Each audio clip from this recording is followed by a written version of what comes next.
চলতি অর্থবছর দেশের জিডিপি প্রবৃদ্ধির লক্ষ্যমাত্রা ৫% ধরে যখন এগোচ্ছে অন্তর্বর্তী সরকার, সেখানে আন্তর্জাতিক মুদ্রা তহবিল আইএমএফ বলছে তা হবে ৪.৭%। সংস্থাটির পূর্বাভাস আগামী বছরও একই হারে বাড়বে বাংলাদেশের জিডিপি। তবে রাজস্ব আয় বাড়িয়ে ব্যাংক খাতের দুর্বলতা মোকাবিলা করতে পারলেই কেবল এই অর্জন সম্ভব হবে বলেও সতর্ক করেছে আইএমএফ।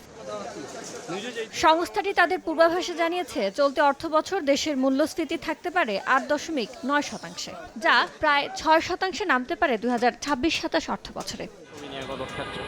আইএমএফ সতর্ক করছে, নীতিগত সংস্কারে দেরি, বিনিময় হার সংস্কার থেকে সরে আসে এবং রাজস্ব শৃঙ্খলায় দুর্বলতা দেখা দিলে বাড়বে ঝুঁকি।